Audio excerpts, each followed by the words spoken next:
Good morning, everyone. Life lessons with Mr. Beilke, out on location today. Today we're out on the disc golf course, checking things out.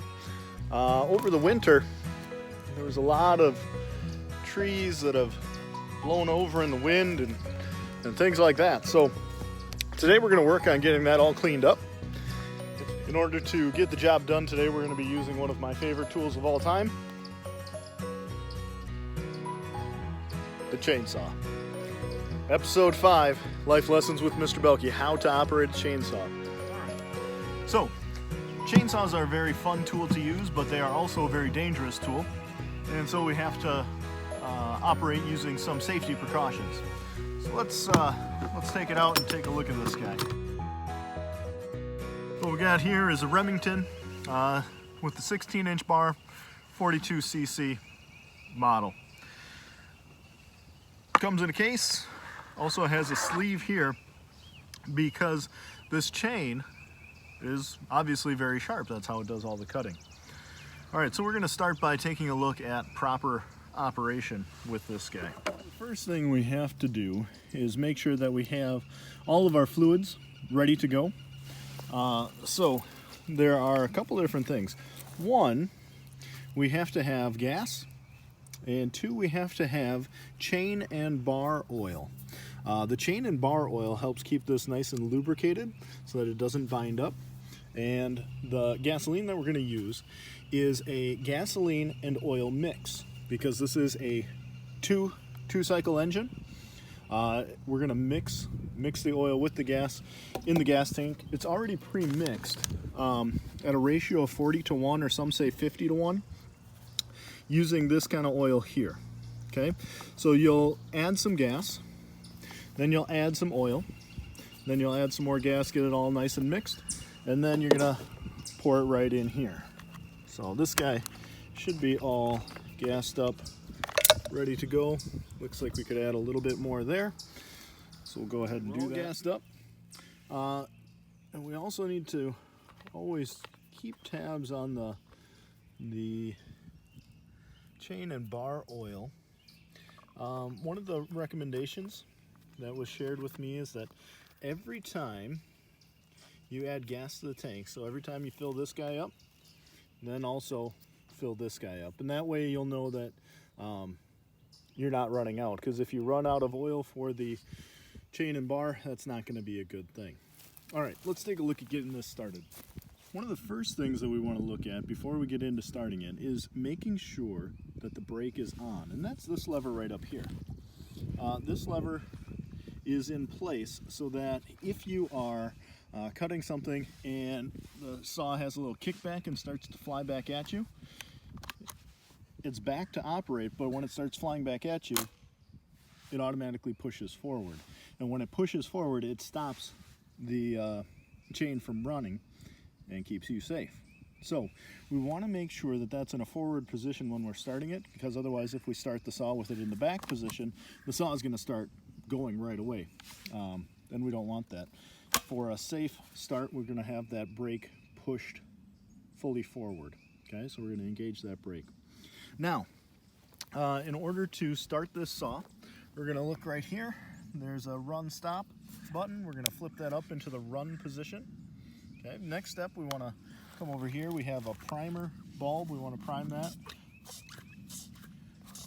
5 to 10 times. Next thing is we got the choke here. We'll pull that lever out, and then we're going to pull about 5 times, and then we're going to push that choke back in, and then it should start right up. So let's go ahead and take a look here. All right, so got the lever up, got the choke pulled out, primed it already. Okay, can put our hand down here to keep the saw down on the ground. We got the brake engaged. All right, now we're going to push the choke in and pull up.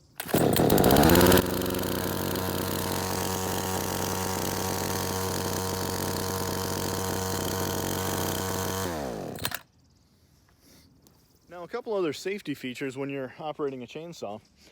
Some things to bear in mind is there's going to be a lot of noise, so you're going to want to get a pair of earmuffs. You want to protect your hands and so gloves would be good. And you want to make sure that you have a pair of safety glasses.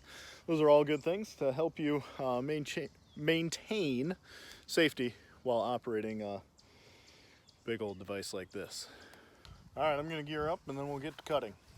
So, get the gloves.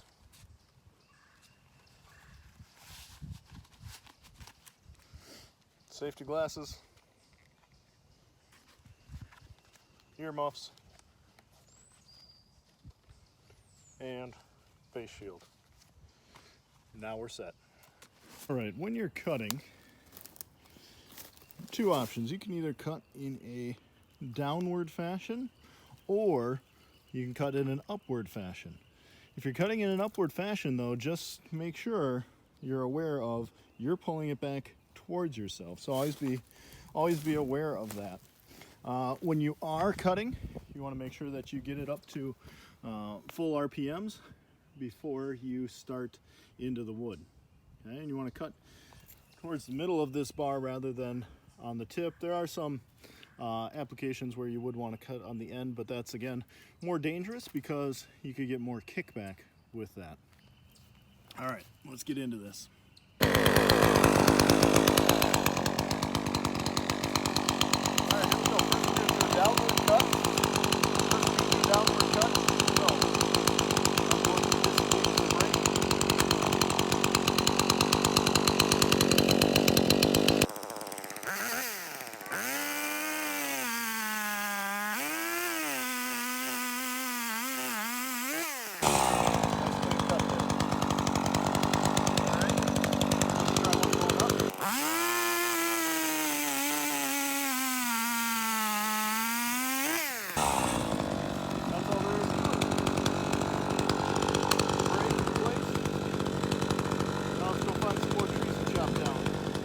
Well, that's it for this edition of Life Lessons with Mr. Beilke. Hope you learned something new today.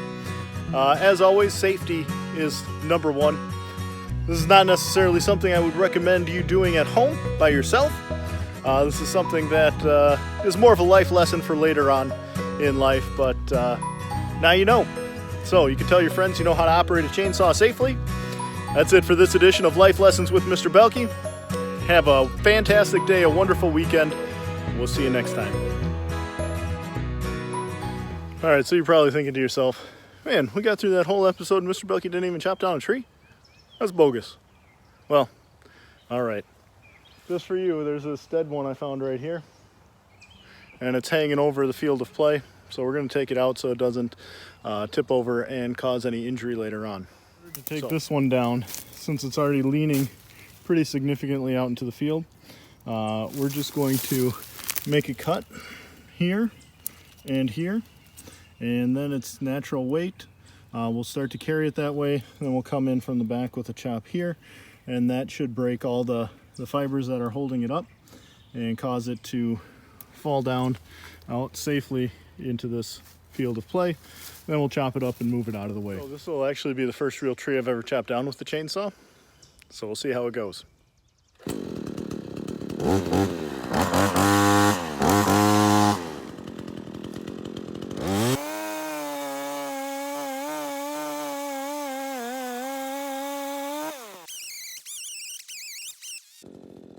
All right, we got this chunk out. It's like this. We're gonna go ahead and cut in from the back here, and then it should start to go.